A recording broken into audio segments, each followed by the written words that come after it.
Bienvenidos a todos y a todas al conversatorio, reflexión en torno al documental El Mosito, con una gran invitada, Marcela Said, cineasta, directora o codirectora del Mosito. Además, un poco para conocerla un poco, ex estudiante de estética de acá de la Universidad Católica, estudió máster en técnicas y lenguaje de medios en la Soborna, más conocida como la Universidad de París.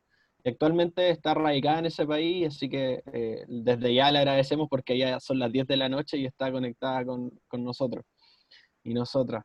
Ha dirigido 6 largometrajes, entre ellos Valparaíso en 1999, I Love Pinochet en 2001, que se centró en los adherentes del dictador, con el cual obtuvo un premio Altazor, entre otros galardones.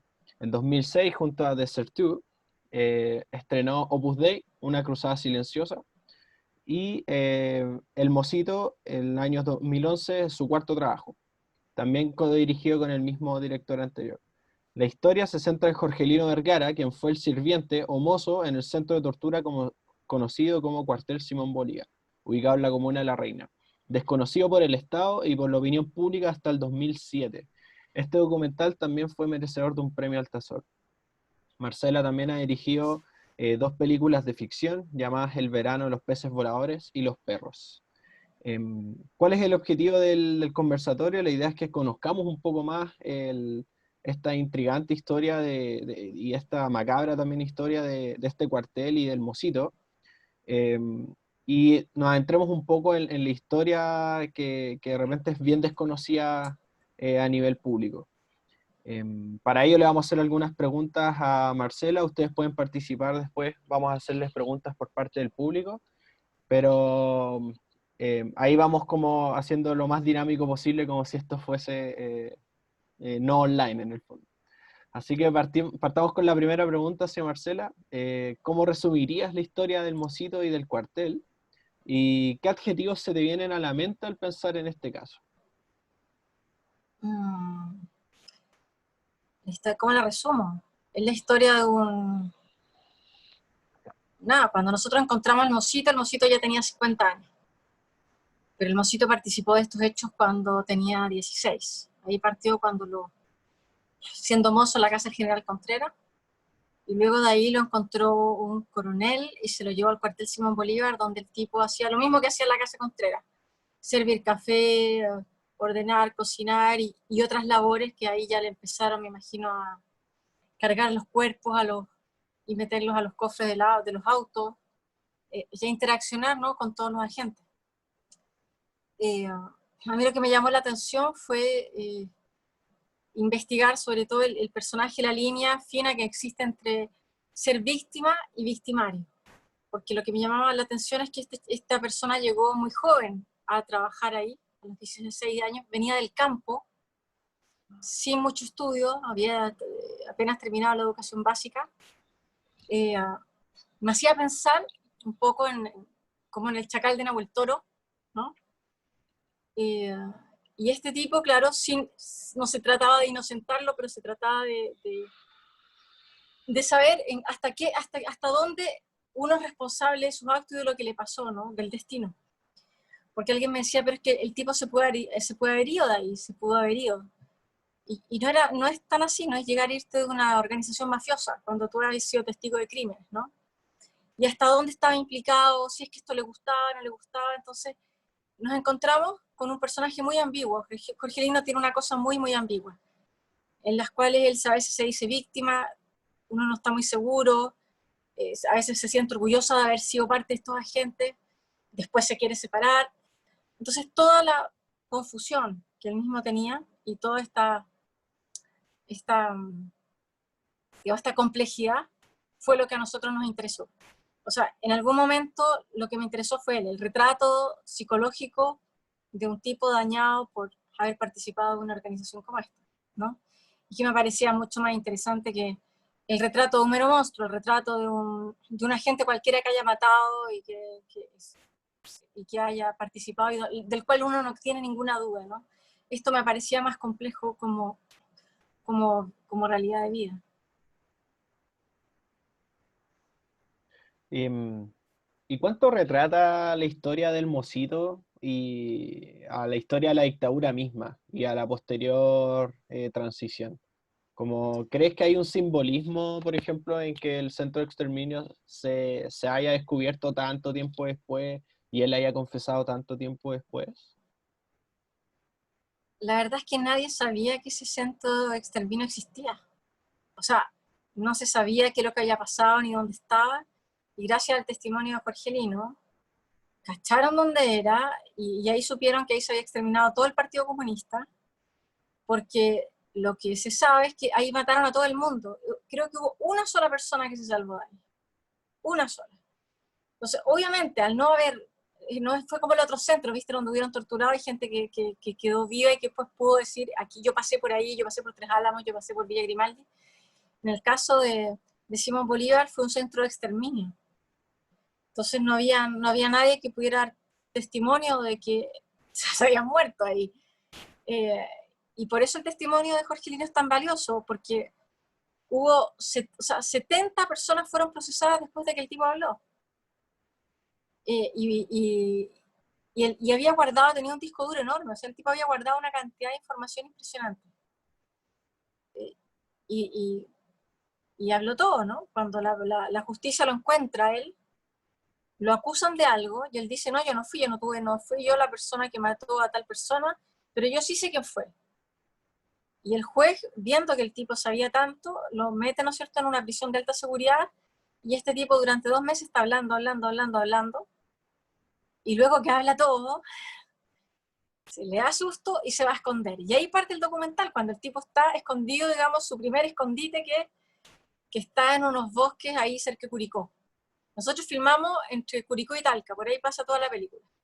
Y él se mueve por ahí, pues en esta vida, aparte que él tiene, que no tiene nada, ¿no? Que tiene trabajo de temporero, porque finalmente un tipo que es temporero, que vive en una cabaña, que vive donde lo acogen, que, que después lo echan de ahí y termina en otro lado, después va a una pensión. Y esa vida que él tiene fue un poco lo que íbamos retratando junto a su pasado, ¿no?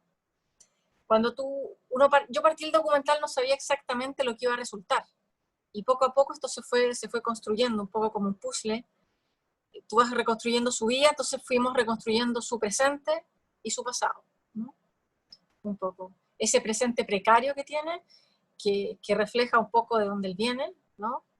Y, y ese pasado del cual esconde algunas cosas, por supuesto.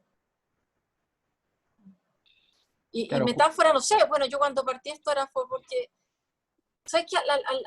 No sé si vieron Los Perros es la ficción que sigue del Mosito, está inspirado en el Mosito, y de hecho en Los Perros, el personaje, en el Mosito hay una entrevista al coronel, hay esta entrevista con uno de sus jefes, donde están los dos hablando, y que él dice que él se va a ir a la prisión, efectivamente se fue a la prisión, el coronel. Y luego hice esta ficción que se llama Los Perros, ¿no? Donde uno de los personajes principales es el coronel, está basado en el coronel, que aparece ya en el documental. Y para mí lo interesante es que la ficción, yo quería al principio también, yo dije, yo quiero hacer algo con respecto a la complicidad del mundo civil en la dictadura, que es lo que yo te voy a decir por qué me estoy saltando de tema y de película, para poder hablar por lo que pienso del Mosito. Y porque me parecía muy, muy interesante el mundo civil, este mundo civil que se hace el huevón, ¿no? Este es el mundo civil que dio las órdenes y que se lavó las manos un poco. Y finalmente los militares hicieron el trabajo sucio y son los que están pagando. Y tienen que pagar, pero creo que no deberían ser solo los únicos que debieran estar ahí. A eso me refiero. Entonces, por eso es que el Mosito, cuando me preguntan, pero hay gente que está horrorizada con este personaje, ay, el Mosito, ¿cómo pudiste filmar este tipo? Y le digo, eh, lo interesante del Mosito es que el Mosito tiene fragilidades, ¿no? Es un tipo, no es mucho más complejo no es un monstruo, no es completamente un monstruo. Y es un tipo que pudo haber hecho otras cosas en su vida y que terminó ahí. Él tenía cuando uno conoce entera la historia, él tenía 2 hermanos más que también trabajaban en los servicios secretos, como él le llama, y se murieron en circunstancias extrañas. Antes de... Entonces, es una historia muy oscura, toda la historia de la dictadura y toda la historia de la DINA y de la CNI es una historia muy oscura, de la cual uno conoce muy poco, y la cual toda la gente que participó todavía están vivos, están activos, Yo cuando estaba haciendo el documental, trabajé con un periodista, que es Javier Rebolledo, que era mi asistente, que luego escribió La danza de los cuervos, donde ahí pueden ver toda la historia del Mosito, y ha seguido escrito sobre los temas. Y con Javier siempre decíamos, Javier me decía, yo creo que tengo el teléfono pinchado, o sea, o que nos están escuchando. A mí seguramente había personas del ejército que sabían perfectamente que yo estaba filmando eso, que Javier estábamos investigando, o sea, nos tenían absolutamente identificados. Y yo le decía a Javier, pero da lo mismo, yo prefiero que o sea, yo no tengo nada que esconder, yo estoy filmando, estoy haciendo nada extraordinario, y yo prefería hacer súper público lo que estaba haciendo de una manera de protegerme, ¿no? Que es una súper buena manera de protegerse. Cuando te amenazan de algo, lo mejor es inmediatamente hacer pública la amenaza y decirle lo que uno anda. El Mosito era súper paranoico.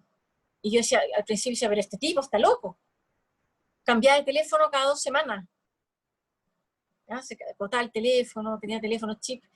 Pero luego pensando, ¿no?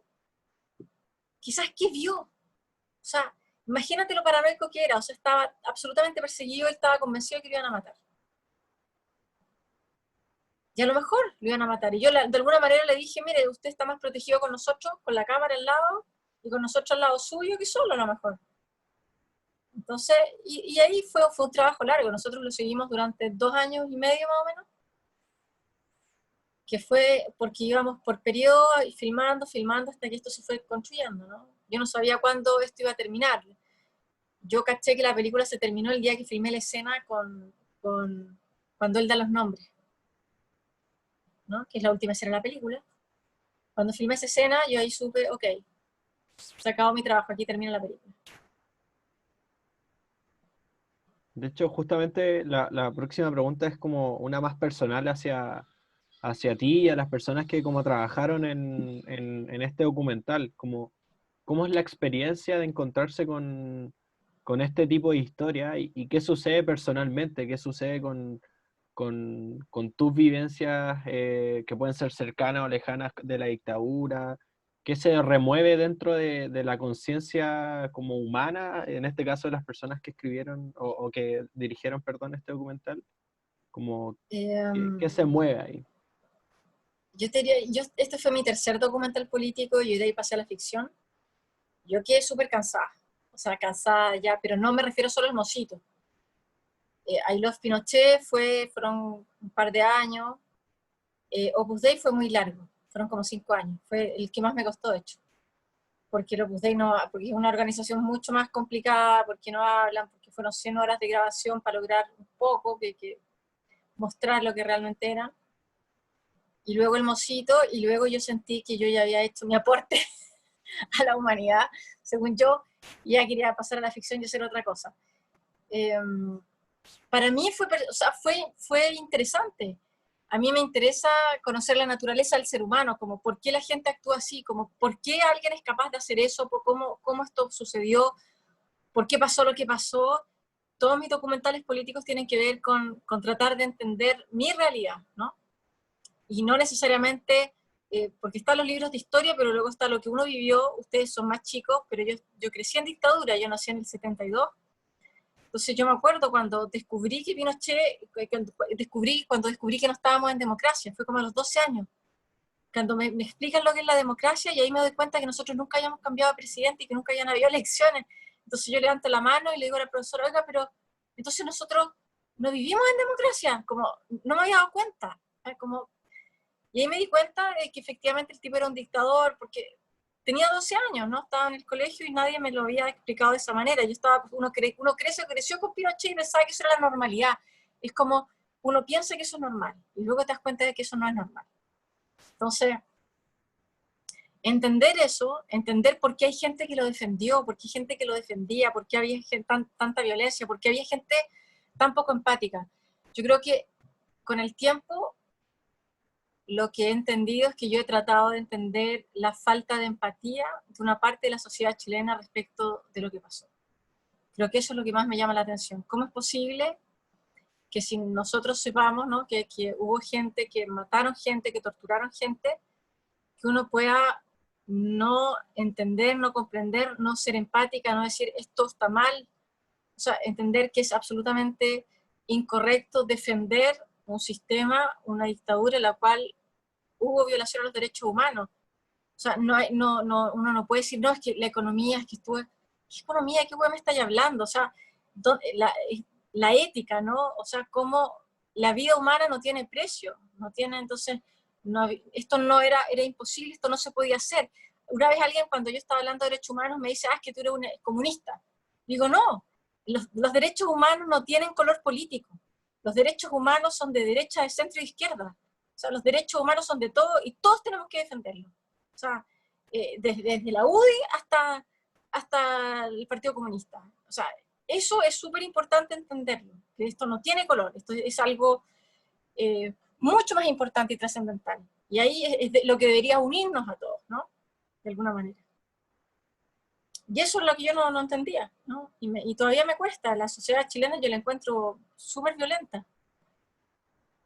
Poco empática, poco solidaria, y al mismo tiempo hay cosas que me sorprenden de los chilenos, me sorprenden que sean todos a veces, no iba a decir obedientes, pero o sea, tengo mucha empatía con lo que están viviendo ahora, con el encierro. Creo que ha sido un encierro muy brutal. Acá en Francia el confinamiento, nosotros teníamos derecho 1 hora a salir a caminar, 1 hora al día, o salir y no necesitábamos pedirle permiso a los pacos, te hacías con el papel y salía, y creo que es casi un derecho humano salir a respirar y darte una vuelta a la manzana. Y ustedes no han podido hacerlo, y eso ya me parece brutal, brutal, brutal. Y es una sociedad que ha sufrido un montón, desde la explosión, que me parece que está súper bien, ¿no? De la explosión de octubre y todo, pero le ha tocado duro. Me parece que Chile es un país que está súper complicado. Y para allá va la siguiente pregunta, como que igual la has respondido un poco, pero nos gustaría profundizar el por qué te dedicas finalmente o te dedicaste en su tiempo más profundamente a hacer documentales sobre la dictadura, y qué función crees tú que cumplen estos documentales, estos archivos, al proceso general de memoria como país. O sea, yo creo que es súper importante que haya registro de todo. Yo cuando hice el primer documental, que fue I Love Pinochet, alguien me preguntó, ¿por qué está diciendo I Love Pinochet? Y yo sabía lo tenía súper claro, porque en algún momento los libros de historia no van a poder dar cuenta de la violencia pinochetista, de lo que son. O sea, estos tipos hay que filmarlo, hay que verlo y luego escucharlo, y esto tiene que quedar registrado. Y eso no existía. Y a mí me parecía importante, porque fue la violencia que yo vi. Ahora, de alguna manera, no sé si es algo psicópata en mí, me interesa el mal, me interesan los malos, como que me gusta filmar estos tipos y, uh, y, um, y dejar, no sé, es como una manera de una especie de catarsis, es como, ahí está no sé, mi venganza personal, pero ahí está, los tengo, ahí están registrados, tomen, mírenlo y analízanlo, ¿no?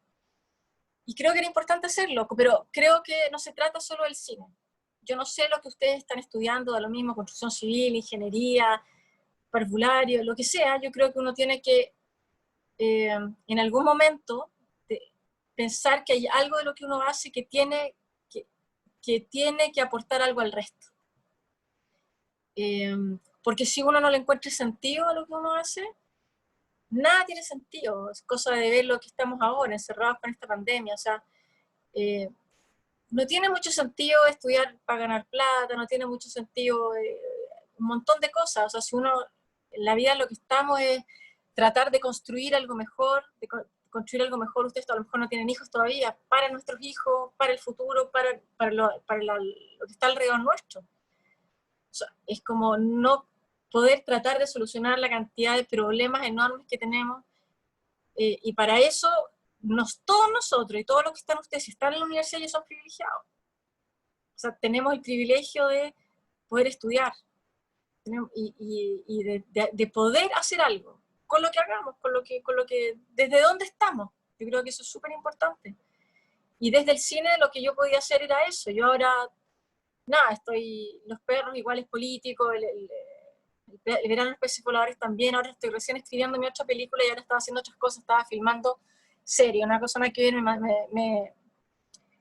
Me llamaron para dirigir 2 episodios de Narco, que no tienen nada que ver, y fui, los hice, hizo el episodio 4 y 5 de Narcos México de la segunda temporada, son míos, y lo hice, pero fue porque fui la primera mujer a dirigir Narco, y para mí era todo un desafío hacerlo, porque me encantan las cosas nuevas, ir a México y conocer otra cultura, y conocer a los amigos mexicanos, y trabajar con gente mexicana, y entender que es un pueblo súper bonito, es un país súper bonito, me encantaría vivir en México. Me encantaron ellos, me encantaron, me encantaron. Y eso es como ahora estoy tratando de hacer otras cosas, de vivir otras experiencias, pero tengo súper claro que ya volveré a hacer seguramente algo político, pero ahora también está lleno de nuevas generaciones y hay gente que está en Chile mucho más al tanto de estas cosas. Yo lo último que hice, como yo diría con sentido social, fue una cosa nada que ver. Yo hice una instalación sobre feminicidio que estuvo en el GAM, que se llama Eva, y que mucha gente vio, y ahora lo que voy a hacer, porque para poder subirla, la voy a subir, después les voy a ayudar, que me ayuden a difundirla, voy a hacer un sitio web, y voy a subir la obra, y voy a subir las historias para que puedan difundirse, ¿no? Y eso fue sobre feminicidio, y fue justo el mes de junio, fue antes de todo el estallido social, fue antes de las tesis, fue antes de, entonces como, es loco estar trabajando como en los mismos temas y de repente todo explota, ¿no? Claro, y como, porque en el fondo hay un tipo de memoria que es como conocida, que es esta como de, mira, ¿para qué vamos a seguir hablando de Pinochet? ¿Para qué vamos a seguir hablando del Mosito, de la Dina? ¿Para qué? Si es que en el fondo ya pasó, olvidémonos y empecemos a mirar hacia el futuro, el presente, etcétera. Como, ¿en qué aporta finalmente tu documental en eso, en ir en contra de esa línea, si es que obviamente tú crees que hay que ir en Es que contra yo de eso? creo que si uno no quiere repetir la historia, y uno tiene que saber de dónde uno viene. O sea, estamos obligados a saber lo que pasó. Estamos obligados a saber, estamos obligados a ver los documentales de Patricio Guzmán, la batalla de Chile, ver lo que fue la Unidad Popular, que son súper interesantes porque también son horas y horas y horas de registro de lo que era el sueño de la Unidad Popular. Independientemente que estemos de acuerdo o no, o que los encontremos que era una gran utopía o no, creo que es bueno saber lo que era y lo que ellos creían. O sea, la historia es, eh, y sobre todo en el proceso en que estamos viviendo en Chile, es necesario conocer todo lo que ha pasado eh, para poder argumentar, para poder debatir, para poder saber qué es lo que queremos construir como sociedad y qué es lo que no queremos también construir como sociedad. Porque yo creo que a Chile de repente nos vendieron un país que funcionaba súper bien y un país como lleno de malls y lleno de cosas, lleno de autos de lujo y lleno de poder adquisitivo, y uno se da cuenta, ya sobre todo ahora en la pandemia, yo creo que ustedes se dan cuenta, ¿qué es lo que realmente necesitamos? Y ahora nos damos cuenta que necesitamos cultura, de que queremos libros para ir encerrados, de que necesitamos películas, de que necesitamos música, de que necesitamos que, un montón de cosas, y hay un montón de cosas que no necesitamos. Y necesitamos la gente, son mucho más importantes la gente que limpia las ciudades, ¿no? Que los banqueros. Entonces, es como eso, a eso me refiero, a encontrar el sentido profundo y de verdad dónde están las cosas. Yo creo que a veces estas grandes crisis o lo que estamos viviendo ahora nos sirve para darnos cuenta de lo que es importante y lo que no es importante. Y, y saber que también qué tipo de ciudad queremos construir, qué tipo de sociedad queremos construir, qué tipo de amigos queremos tener. Y para finalizar esta ronda de preguntas mías, después pasar a las preguntas de la gente que está yendo, em, ¿tú crees, y lo hablaste un poco al principio, pero con todo lo que viste, con todo lo que has, como trabajaste con el Mosito, ¿crees que es juzgable finalmente lo realizado por el Mosito? ¿Tú crees que es un cómplice, que es una víctima más? De hecho, en el Mosito hay una escena donde él va y dice, yo quiero declarar como víctima. Sí, Em, va Caucoto. claro, él se presenta Bueno, así. pero eso Entonces, es lo ¿qué interesante, que opinas? él de verdad se siente víctima. Ahora, yo creo que eso es súper interesante, esa es la pregunta que se tiene que hacer cada uno de nosotros. Esa pregunta, o sea, eso no lo tengo, no lo respondo yo no lo voy a juzgar. Yo creo que, y a veces la gente juzga muy rápido, yo creo que eso es lo interesante de estar, de observar y decir, chuta, puta, el weón es malo, y al mismo tiempo, yo creo que fue ambas cosas, yo creo que a veces todos somos, esa gente que se cree tan buena, ¿cachai? Como, yo creo que nadie es tan bueno, yo creo que nadie no tiene nada que reprocharse. Y hay gente que tiene más cosas más malas que otros, o sea, como, por supuesto. Pero yo no lo juzgo, yo creo que me llega, a veces me da lástima, ¿cómo no me da lástima un destino como ese? Y también creo que es culpable de muchas cosas, como muchas otras personas, y como muchos civiles también que están en sus casas, muy bien, gracias, y los cuales nadie les dice nada, y también fueron los instigadores de todo esto, ¿no? Entonces, Efectivamente, yo creo que es como la pregunta que queda después de ver el mocito. Bueno, ahora invitamos a la gente a hacer preguntas. Creo, y me escribió la Fran por interno que tenía un problema con el internet, entonces por ahora no puede ser anfitriona, pero y ella es la anfitriona, así que si alguien quiere hacer una pregunta, que la haga por el chat mientras, yo la leo y se la leo a Marcela. O Yerko, también pueden ¿Se levantar la puede? mano y encender el micrófono también. Ah, pero ¿se pueden prender el micrófono? Creí que no. Ah, Sí, no, sí perfecto. se puede, sí se puede. Entonces No está bloqueado. estamos puro. Así que denle nomás. El que quiera hacer pregunta, el espacio es abierto. O la que quiera hacer una pregunta. ¿Ahora se escucha? Ok. Primero que nada, saludos Marcela. Realmente hace poco vi el Mocito y me pareció bastante interesante. Y esta es una pregunta igual un poco personal. Más que nada, yo soy creyente de que uno siempre va aprendiendo cosas a medida que uno trabaja. Entonces quería saber cómo fue alguna enseñanza o algo que resaltó mientras hacía la película. O sea, si ahora tiene una idea que antes de realizar esta película documental no tenía en consideración, algo que haya aprendido. ¿qué aprendí? Que yo pensaba cuando estaba haciendo el mocito, y hay gente que me preguntó esto es lo que aprendí, como encontraban terrorífico el personaje. Y yo me di cuenta que al hacer el mocito lo encontré bastante menos terrorífico que ciertas personas del Opus Dei que yo había entrevistado antes. Y ahí me di cuenta que esto era bien relativo, como dónde está lo terrorífico, y que en personas como bien presentadas, la maldad puede ser mucho peor. Creo que fue eso, que como que uno aprende a relativizar las cosas, como que hay personas con personajes que a uno le da mucho miedo porque participaron de esto, y uno puede pensar que yo estaba haciendo algo como con gente de la obra, como de una cosa católica y todo, y ahí encontré gente más terrorífica que él. Eso fue lo que aprendí.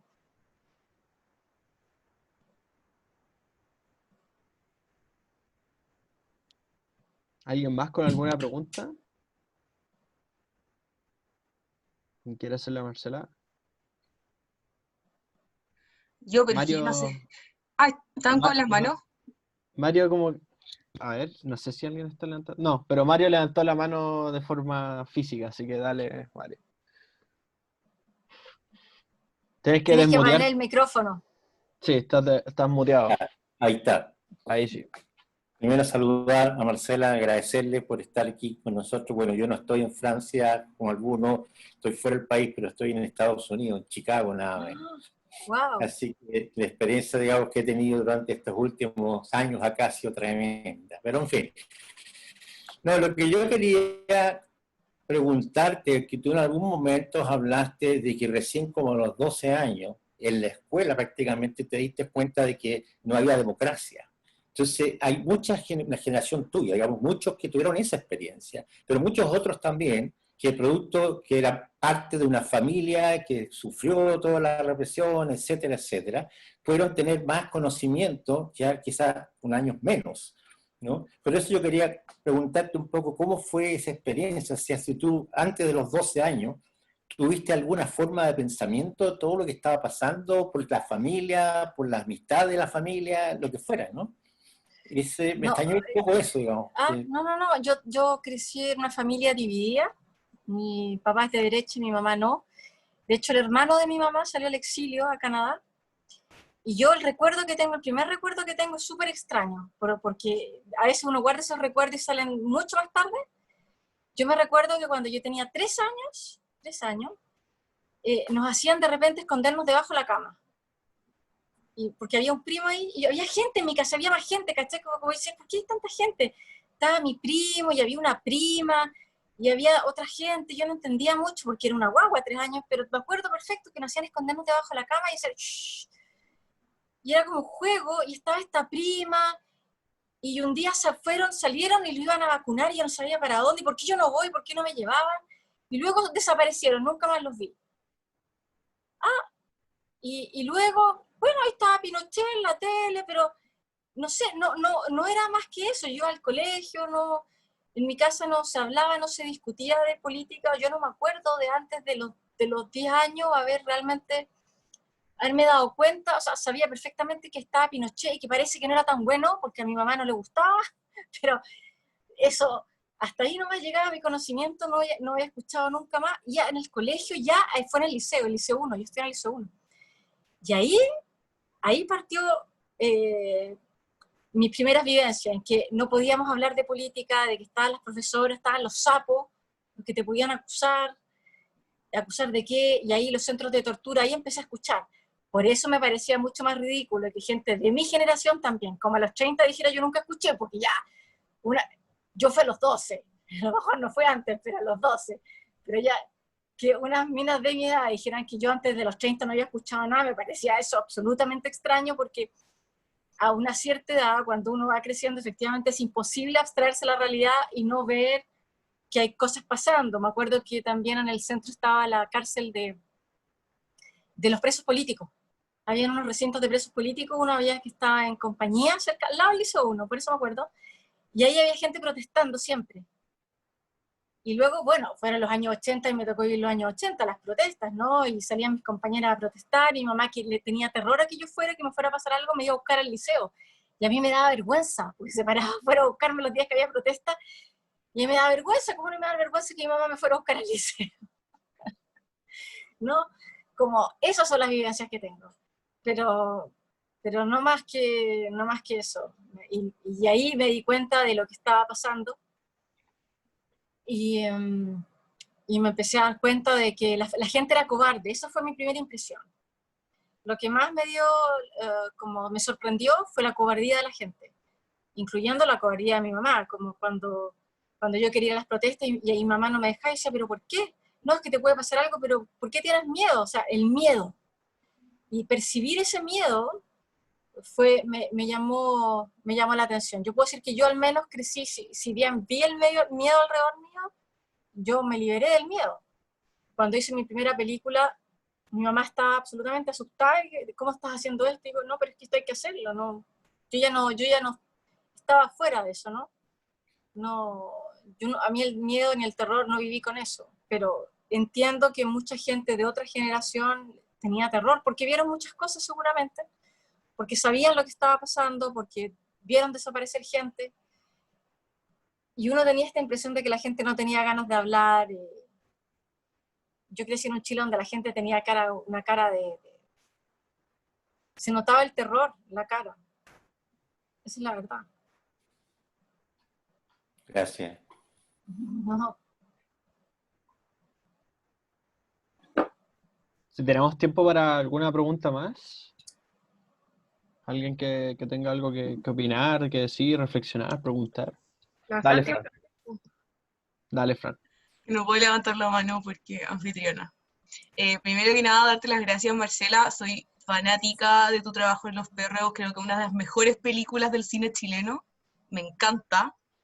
Y por lo mismo quería preguntarte un poco acerca de cómo fue el proceso creativo, o sea, trasladar todo los 3 documentales que hiciste antes, que son bien fuertes y son políticos y tienen mucho que ver con con la temática de memoria y derechos humanos, y cómo fue este traslado, tomar todo lo que te dejó, que me imagino que igual es súper fuerte, porque cuando Mis dos roommates estudian cine y sé que cuando hacen documentales se involucran mucho emocionalmente, físicamente, todo el agotamiento y cómo todo eso lo que tomaste lo trasladaste a tu proceso creativo para lo que fue tu trabajo de ficción en Los Perros. Yo pasé a la ficción porque es un trabajo solitario, no tienes que enfrentarte a nada, estás como enfrentada a la escritura y puede traspasar efectivamente, como dices tú, un poco todo lo que había aprendido, todo lo que había visto, todos los personajes que había encontrado se trasladaron al papel, ¿no? Y luego a la película. Pero fue un proceso creativo que disfruté. Y Los Perros, me gustó escribirla, la escribí sola. Y disfruté sobre todo porque fue una escritura honesta, una escritura de personaje, y también porque luego me di cuenta que estaba escribiendo el retrato de una mujer. Los Perros es sin duda toda esta política, pero al mismo tiempo estoy escribiendo el retrato de esta mujer que está tratando de liberarse de un mundo patriarcal, ¿no? Que es Mariana tratando, y Los Perros finalmente hace referencia a los 4 hombres que rodean a esta mujer, que es su padre, el coronel, el policía, y se me olvidó alguien, que ni siquiera sé quién está en la película. y su marido, ¿no? El marido, el padre, el policía y el coronel, eso. Y bien, hay perros en la película también, obviamente, pero fue un proceso creativo que disfruté, esa es la verdad. Y por eso, a mí es una película que me gusta harto. Y ustedes no sé si han visto Los Perros, pero en Los Perros está el Mosito tiene una escena en Los Perros, trasladé una escena del Mosito a Los Perros, que es la misma escena que está en Los Mositos, que existe, que es esta entrevista de Jorgelino con el coronel. Y luego en la ficción le pedimos a Jorgelino, que era su sueño, porque Jorgelino mientras filmábamos, esto es una anécdota, él juraba que estábamos haciendo una ficción, como que no cachaba lo que era un documental. Entonces él siempre había querido ser actor de cine, obviamente, él le encantó la película, le gustaba verse en la pantalla grande, obviamente. Se dieron cuenta que le gustaba ser filmado, me imagino.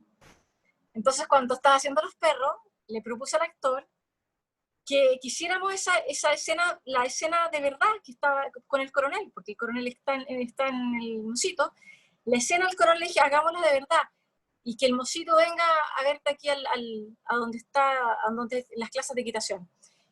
Y le dije, y le propuse que trajéramos al Mosito, o sea, que filmáramos con él. Y el Mosito, por supuesto, que aceptó feliz. Entonces, es como un guiño de ojo, trajimos al verdadero Mosito a hacer la escena en la ficción. El coronel lo hace Alfredo Castro, ¿no? Entonces, es Alfredo Castro que interpreta al verdadero coronel y que tiene esta escena con el Mosito, que es la recreación de la escena del documental. Tiene mucho que ver, ambas obras están súper ligadas, obviamente. Los Perros la escribí porque le inspiré del personaje del coronel, que era el jefe del Mosito.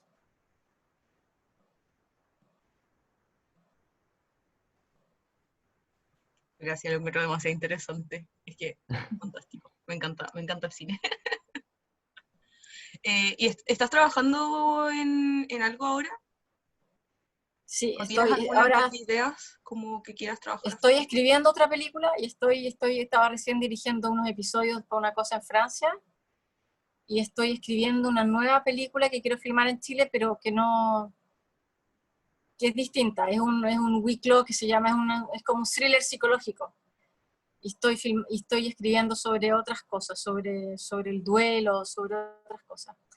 Y espero filmar el año próximo, que aquí entre la pandemia y cómo están las cosas. Pero bueno, ya llegará el momento de filmar en Chile.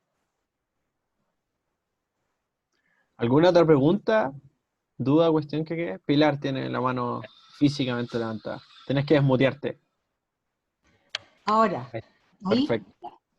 Hola Marcela, también agradecerte lo que has hecho, muy importante para la memoria de Chile, de todos los que tuvieron la mala suerte de sobrevivir, ¿no? Y los que no tuvieron, o sea, los que no nos pasó nada, afortunadamente, ver esta historia. Yo vi la película El Mocito hace mucho tiempo. Me acuerdo escenas así muy cortadas, pero me gustaría verla de nuevo. Está ubicable, supongo, en alguna plataforma, ¿cierto? Hay que ir ahí. Y lo otro, a ver, decirte que lo de la característica de ese personaje del Mocito, yo lo veo retratado en los campesinos, o sea, la gente de la época de los fundos, vivían en función de los patrones, o sea, los patrones eran sus dueños, o sea, prácticamente ellos eran esclavos, los campesinos en esa época. Poquito antes de nosotros, un poquito antes de la reforma agraria, los campesinos vivían en estado de esclavitud, o sea, pensaban lo mismo que el patrón, o sea, lo que dijera el patrón era la verdad. Entonces yo lo interpreto por ahí como esa forma de ser de él tan servil, ¿no? Y Sí, no cuestionarse una cosa- nada, y no cuestionarse que lo que estaba haciendo era pésimo, era grave. Bueno, y el silencio en general de la sociedad, lo veo reflejado también en el silencio de la sociedad. De mucha gente política que está ahora y no habla, no le gusta hablar el tema, y todos dicen, no, eso no se toca, no. ¿Por qué? Nos molesta decir la verdad de frente, ¿ya? Y los que dicen son comunistas, o son aquí, son allá. Sí. Eso. En Chile les cuesta discutir sin enojarse, sin gritarse, sin insultar. Cierto. Yo me acuerdo, el tema es tan sensible, yo me acuerdo cuando fui la primera vez que será Los Pinochet, yo tengo una anécdota, me invitaron a un asado. Entonces estaba llegando, vivía en Francia, llego al asado y me preguntan, oye, ¿qué estás haciendo? No, vengo a hacer un documental sobre la gente que apoya a Pinochet y todo.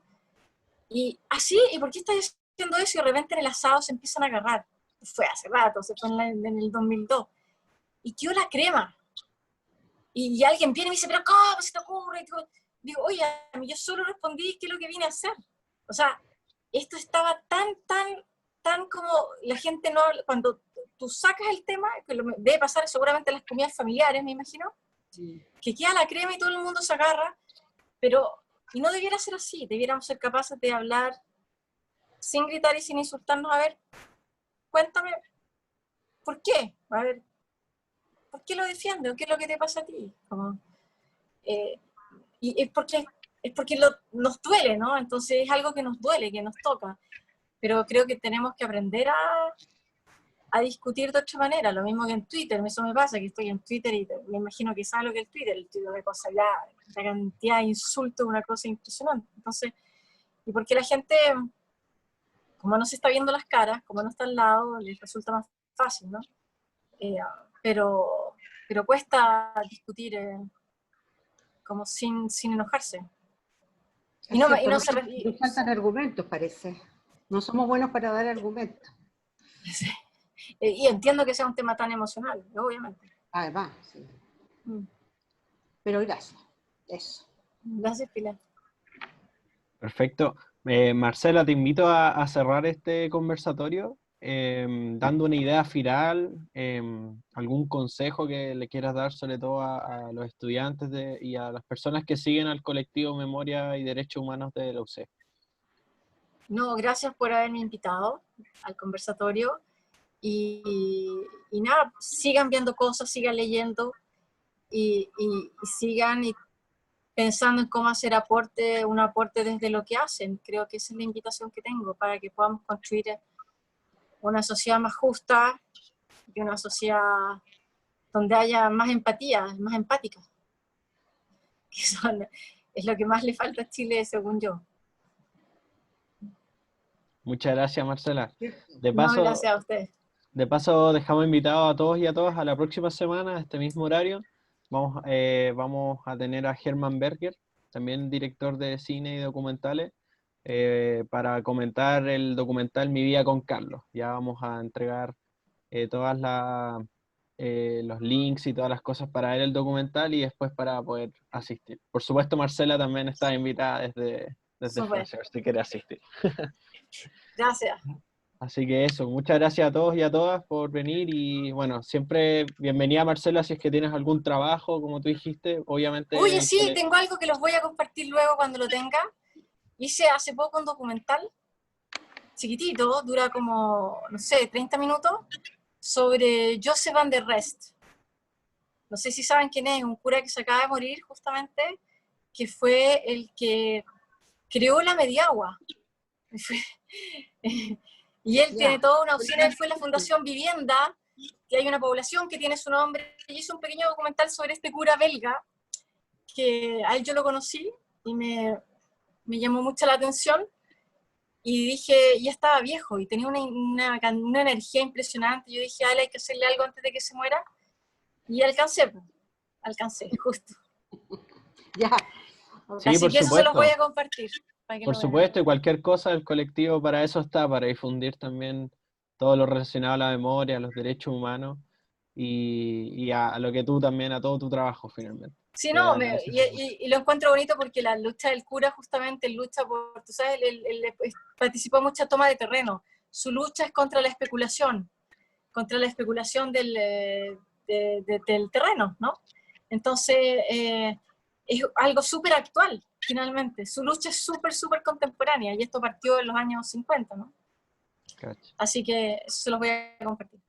Felices. Gracias. Bueno, muchas gracias a todos y a todas, que estén muy bien, Gracias. disfruten su fin de semana Adiós. y cuídense. Que estén bien. Adiós, chao. Chao, chao. Hasta luego. Bien, cuídense. Chao, gracias.